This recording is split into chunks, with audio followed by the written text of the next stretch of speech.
I'll talk to you private about it. Okay, chapter 13. So we learned in chapter 12 about Beinoni. Who is the Beinoni? What is the Beinoni? The Beinoni looks outwardly like a righteous person. It says clearly in the beginning of the chapter 12, the Beinoni never does a transgression, ever, and never will. So why isn't he a tzaddik? That sounds like a tzaddik. And the answer is because the essence of the Beinoni, which is the 10 spheres of his godly soul, that's a very important definition. I'll say it again, listen carefully. The essence of the Beinoni is the 10 spheres that make up his godly soul. And they do not have soul sovereignty in his heart. So I say that again. It's a fundamental concept. You have to understand it. The essence of the person is the 10 spheres. We learned in chapter 3. Every godly soul is made up of 10 spheres. Number 10 is the DNA of creation. Hashem creates the world with 10 sayings, and he makes Hashem in his image. What is his image? His image is that he created within himself 10 spheroids, 10 vehicles through which he could express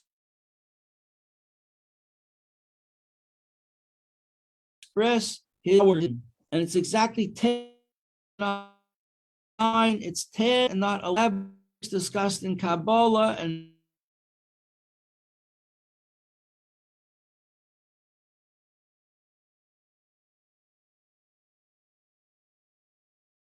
my son was athletics. So yesterday he was wearing around the house, we're cleaning up from Pesach.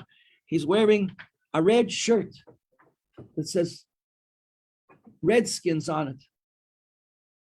Redskins, a football team, and with big number 10. I said, well, it's a good number. He said they had to change the name. It was considered racist. And then they didn't know what to call them. So they just called them football team. Now they're calling them something else. I don't know. I said they finally got a name. Took them 2 years to get a name after they dropped the name Redskins.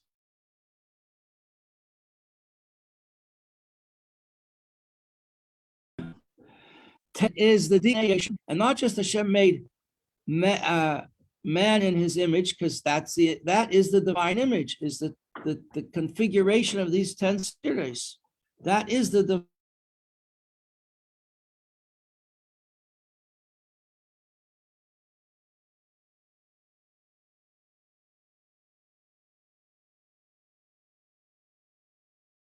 devolves less and less light, more and more resistance that step down, do not accept current as they receive it.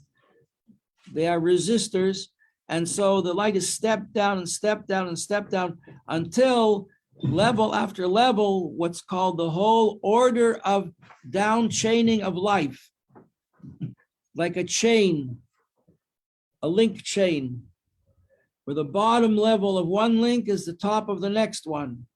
And it comes down the whole chain of creation, the great chain of being, if you will, until this light is so minimized and so reduced that it can have a connection with something physical, because physical denies spiritual.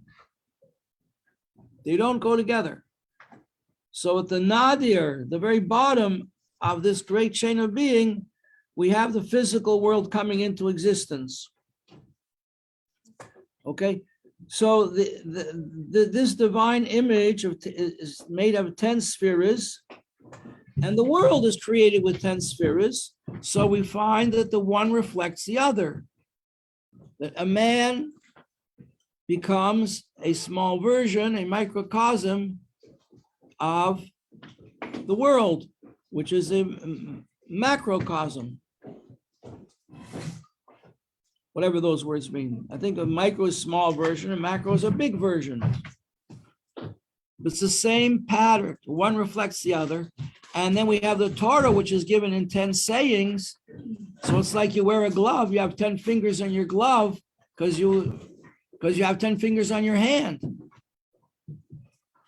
So the world is created with 10 sayings that it should be like a glove, like a garment for the 10 aspects of holiness of the divine image of God. And we are the ones that make that connection. And we're in a position to do so because we have the 10 commandments to work with. And that's how we cling to our source in God. And that's how we connect with the world that's made in that same image. So the end game is unity, unification. You got it? Everybody follow? Hello?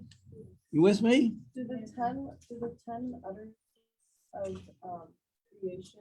You can read about them in the book of Genesis. They're all there. Do they mimic the Sephiroth?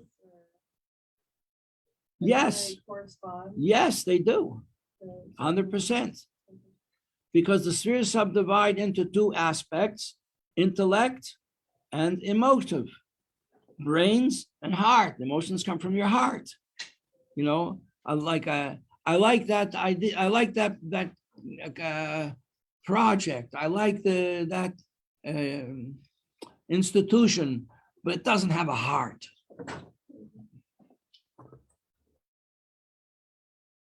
With a heart. That's why on Sukkot, when we take the lulav and we bench the lulav, what do? We turn to the right, we go to the... But each time we move it, we have to come back to the heart.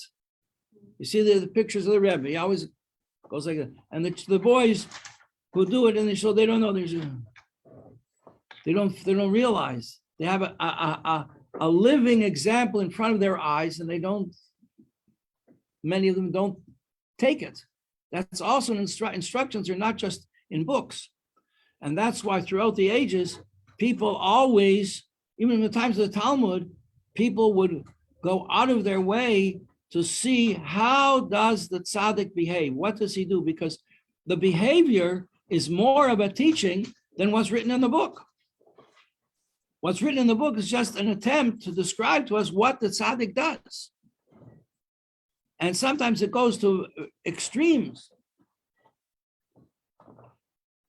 There was a certain student once, he dug a hole into the latrine. You know what a latrine is, right? An outhouse. You know what an outhouse is? When he dug a hole, he wanted to see how the Rebbe behaved in the bathroom. That's also halacha. Wasn't considered proper behavior though, but he wanted to learn. How else could he learn? So what we see, somebody asked me yesterday at the Farbrengen, I was sitting beside a boy, an Israeli boy, and he said to me, tell me something you got from, you said, you saw the Rebbe? I said, yes, Baruch Hashem. He said, what did you learn from the Rebbe? Tell me something that you learned from a Farbrengen. I said, well, I can tell you that. I said, I learned you don't stand up without saying a bracha achrena. And when you say a bracha achrena, you say in a siddur.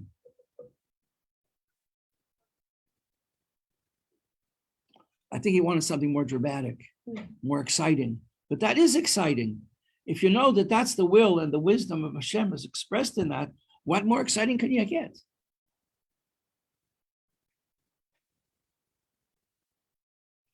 Okay. So the thing is that in the Beinoni, these 10 aspects of his divine soul, they are so powerful, they are so fully expressed in his heart and his mind and influence all the limbs of his being, so he never does a transgression.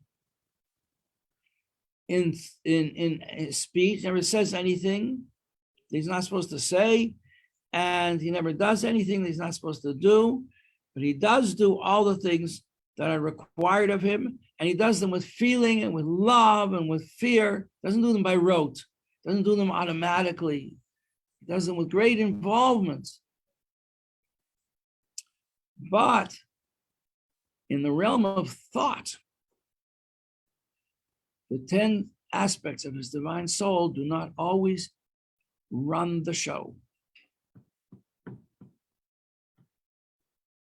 He does have a negative influence called a Yetzer Hara, a little voice inside. It's a very powerful voice and is constantly trying to distract him and divert him from his goal. And then he realizes what's going on. And and we learned this in chapter 12 at the end, as soon as he realizes that he has been distracted, he pushes away the distracting thought with 2 hands. With 2 hands, he pushes it away. He does not let it take control of his mind. But in the meantime, it's a struggle. And the Beinoni is constantly struggling. The existentialist writers of the 20th century made a great deal of this, teaching that the struggle is more important than the victory. And that's a very Hasidic teaching. And the Alter Rebbe says in the Tanya, it could be that Hashem just wants you to struggle. That's the goal in terms of your personal life. To fight the good fight. That's what you're here for. And that makes the world a dwelling place for God. Because Hashem doesn't want a people who are robots. We're programmed, we follow directions, and that's the end of it. No. If there's no, what do they say in the world? No pain, no gain. Huh? Hard saying. It's a hard saying. Nobody told you it was going to be easy. You came here, you thought it would be easy.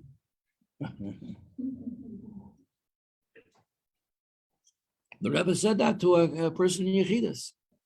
He said, I don't think anybody ever signed a contract with you that it was going to be easy.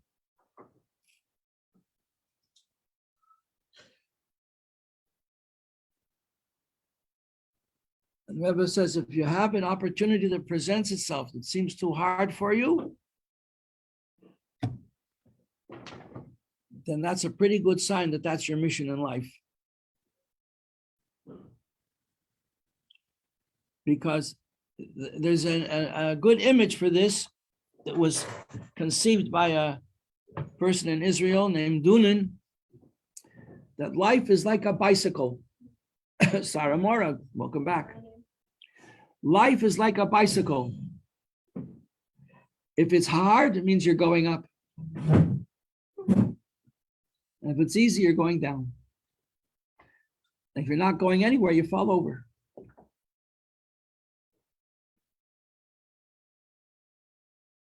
Okay, so that's the difference between the Beinoni and the Tzaddik. That the Tzaddik is a complete master of himself. Even in the realm of thought, he controls his thoughts. And the Yetzer Hara, as much as it would like to insinuate negative thoughts into his mind, can't even get that far. Can't even get that far. It's very hard for us to imagine what a tzaddik really is. There was a great tzaddik called Rabbi Yisrael of Rizhin, a descendant of King David. And he was a contemporary of the Alter Rebbe and the Mittler Rebbe, perhaps even of the Tzaddik. I know I was in correspondence with the Mittler Rebbe, and they said about him, eyelash, that it was an eyelid, that it, just like you want to focus your mind when you say a blessing, and there was nothing expression of his service of God. Okay, there's a tzaddik.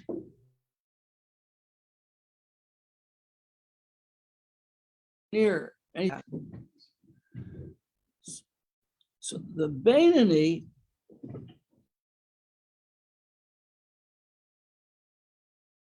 anywhere near that. Because the difference between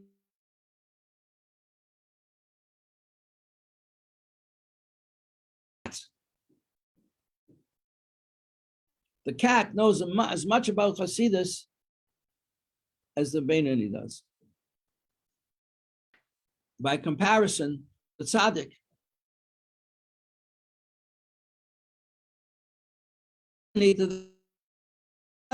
is like the cat. The difference. Why? Because the tzaddik doesn't have a negative thought. He's totally converted all negativity into positivity, so that he always sees the positive side of things. Give you an example. A guy went to Chabad school in Kfar Chabad. I heard this from his brother, okay? And he dropped out. The Chabad school was a trade school. He learned the trade, he learned the profession, learned the business, and he left Yiddishkeit. He didn't continue practicing the way he had been taught. And he married a girl who was from a traditional family, but nothing very religious.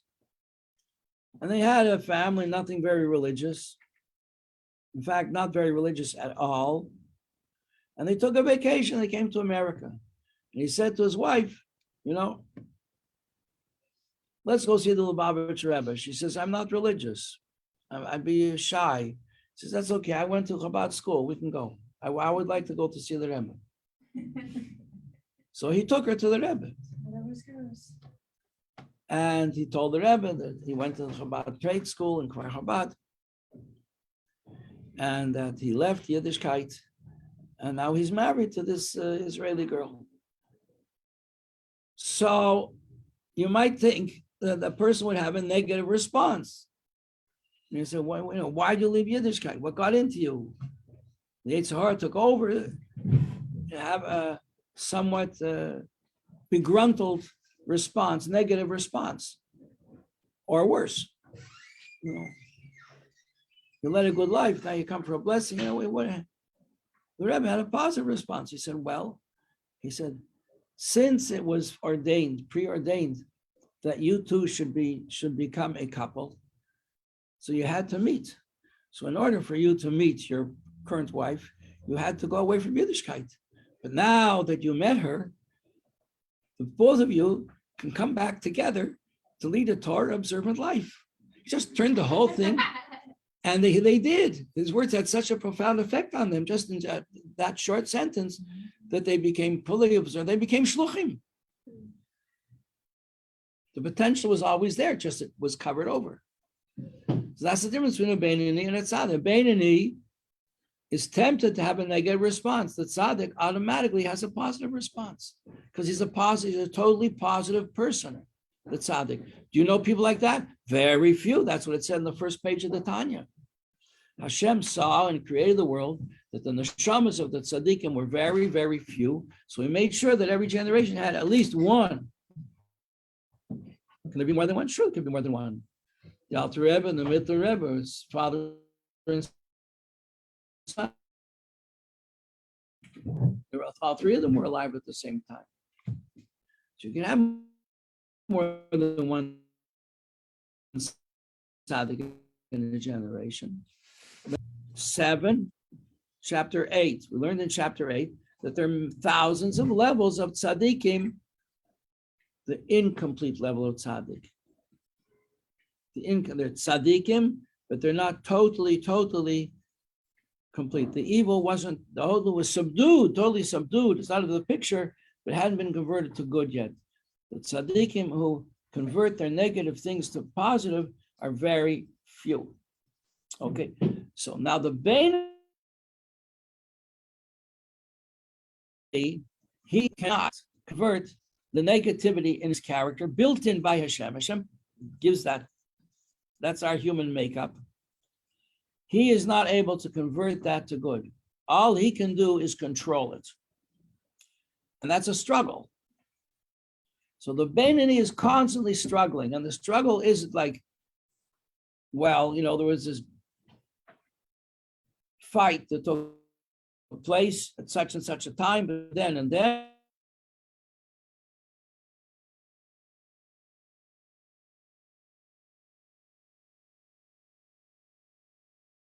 That's the existential part of it. The struggle is constantly going on.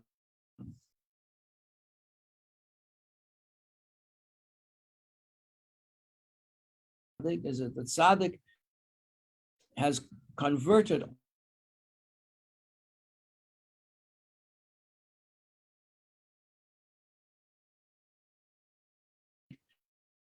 of the negative influence. He won't do it.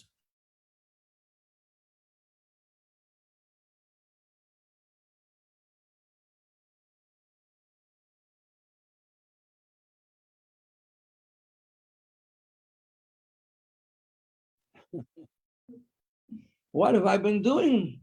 Exactly. My life is a mess. I'm okay, forget about the past. Just finished. You turn away, you leave it. Don't dwell on it. Don't be, don't get stuck on it. Just let that be your motivation. Never, ever go there again. Never, ever go there again.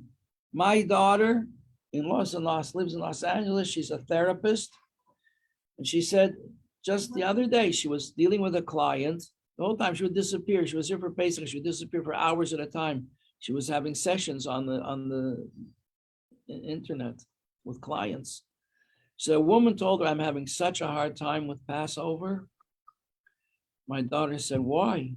She says, I can't. I'm having withdrawal symptoms from bread. I can't go on without bread. And I went out in the car, and every store I passed was a restaurant with this for bread, with this for bread, with this for bread. It was driving me crazy until finally I saw a restaurant where I could get chicken and mashed potatoes, and I pulled in and I had something to eat. Well, that restaurant wasn't kosher. She had no clue what kosher is all about. It was a treifa restaurant. Didn't bother her at all that she was eating treif. She doesn't know what treif is all about. So my daughter asked her, that's amazing. You go a whole week, you don't eat any bread? She says, no. She said, why? She says, I don't know. We just do it. I don't know, we just do it. So if, as and when this person is going to find out what kashrus is all about, and that non-kosher food pollutes your system, it confuses your mind and feelings in your heart, she was very filled with regret over all the food, kosher food the non-kosher food she consumed that became her flesh and blood, with which she feels and with which she thinks. And that will become a powerful motivation for her to stay away from these things, where someone who just grows up in a kosher home takes it for so much for granted that they are tormented by a desire to find out, what does non-kosher food taste like? I wonder what bacon really tastes like. Heaven forbid. You see? So the negative, the regret and remorse over negative experiences becomes an inspiration to lead a positive life. So that's why the Baal Tshuva is higher than a tzaddik, because a tzaddik never has that feeling or that motivation, because tzaddik never did anything wrong.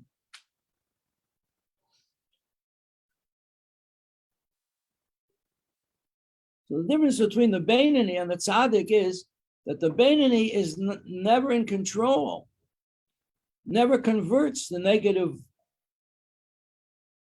inclination to negativity.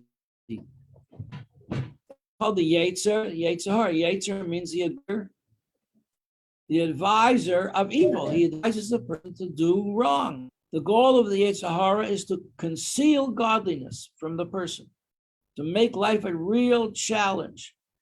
And the godly soul never has control over this negative inclination except at rare moments, like when you say Shema twice a day, or when you say Shmona Esrei.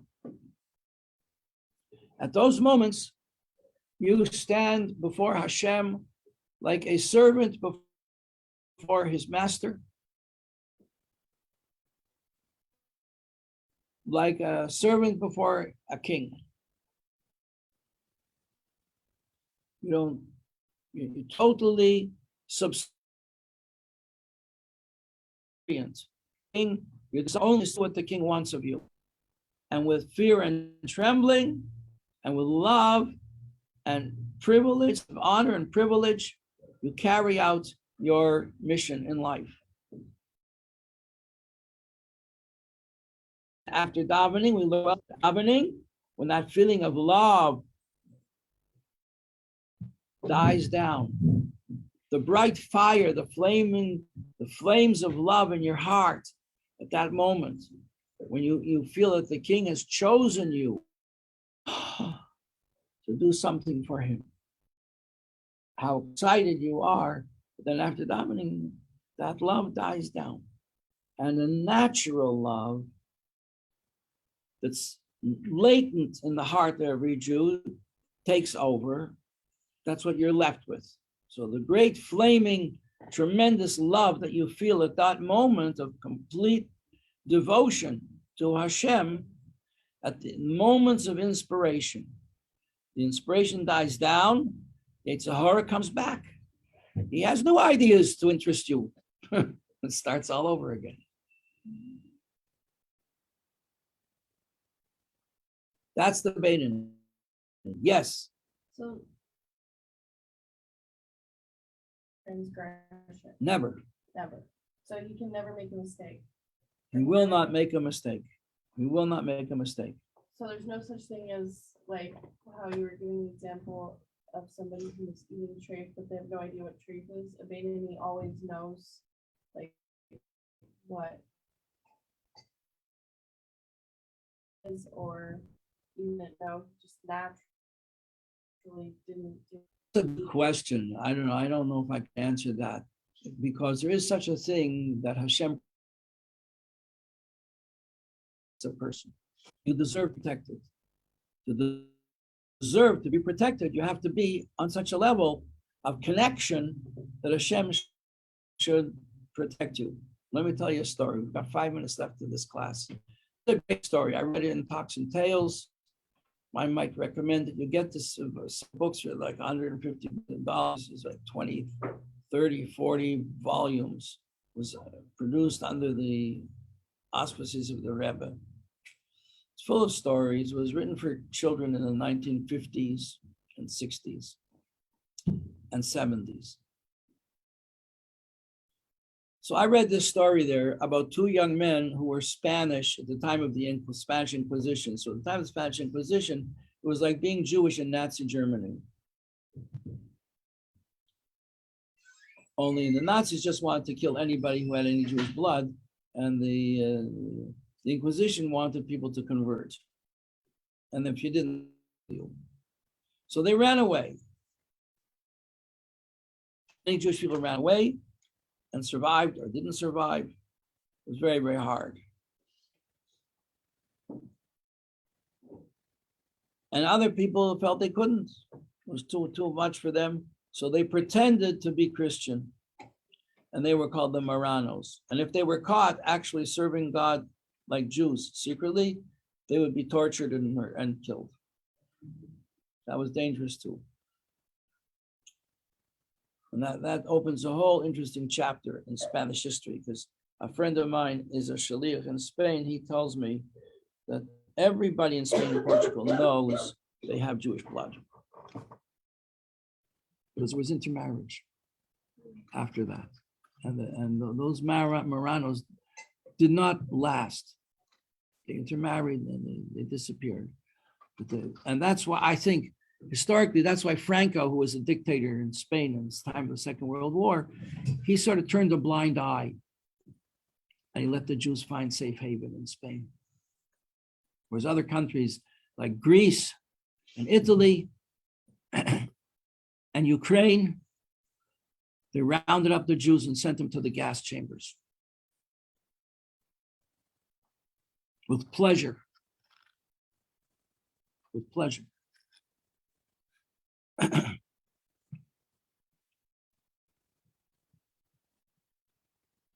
So these two guys ran away, and they had to separate for safety. And years later, and they were taken in. They were taken in by. They were like refugees, and they were taken in by families. And later they met, and they were exchanging experiences. And the one person said he had a terrible time because this family took him in. They were farmers, and they were very, very rough people. And he had to live with pigs and non-kosher animals and eat non-kosher food. He couldn't keep Yom Tovim or Shabbos or anything. It was a very humiliating and painful, spiritually painful experience that he went through in order to survive. And the other one said, but Baruch Hashem, I was able to get away from there and resume a Jewish life in the end. And his friend said, well, I had better fortune that I was taken in by a family. A family had pity on me. They took me in and they served me food, and I went to wash for bread. So I waited till nobody was looking, and then I took a cup and was washing my hands, and the head of the family discovered me. And I was very nervous that he saw me washing my hands, and he would realize that I was Jewish, and he could turn me into the Inquisition. And he said to me, don't worry, I know what you're doing, you're Jewish. We only eat kosher food in this house. It was a Jewish house. So he stayed with them. He was able to keep Shabbos and to keep kosher the whole time. So this hurt his friend even more. Why had he merited to have this good fortune, and he had to suffer in this low, insensitive family? And so he went to a big rabbi and he asked him about it. So the rabbi said, well, tell me, did you ever eat non-kosher food? He said, no, I always ate kosher. I was brought up kosher. He says, but did you ever eat anything non-kosher? Think. So he thought, well, I was in university, and one time I went down the river, and some friends of mine from the class were having a picnic. And they saw me in the boat, and they invited me to join them. And I did. And they gave me some food, and I felt embarrassed, so I had it. I said, well, that's the secret, you see. Since you weren't 100% committed to eating kosher food, you didn't deserve the protection. And he did. And that's what it says about the tzaddik. Hashem protects the tzaddik from sin. The tzaddik himself tries to avoid sin. And if you try to avoid sin the whole time, then Hashem helps. Yes, Sarah Abigail. I have a question about your Febrengen. About what? Your Febrengen on Thursday. So I've just been thinking about this a lot, and I'm really confused about the semicircle. Like leaving Egypt in a semicircle. Like, Yeah. How did they leave Egypt if it was a semicircle? Country next to Egypt, or did they go back into Egypt? Yeah, no, they came out of Egypt. Was that Egyptian territory?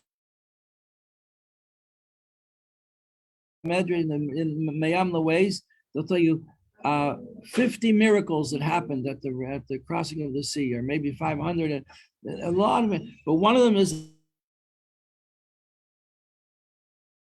afraid that the Egyptians were going to come back on the same side and resume their pursuit of them. So therefore Hashem washed their bodies up on the shore so that they should see that it was the end of Egypt, and that's why it was their liberation, because they were liberated from, there were no more Egyptian taskmasters over Okay, you them. can do the questions outside, Rabbi Pape, so go ahead. Question will be continued outside. A gesunden Sommer, Mrs. Cohen. May, listen to Zumar, to you too. We'll be seeing you before then, and in the Zumar also, right?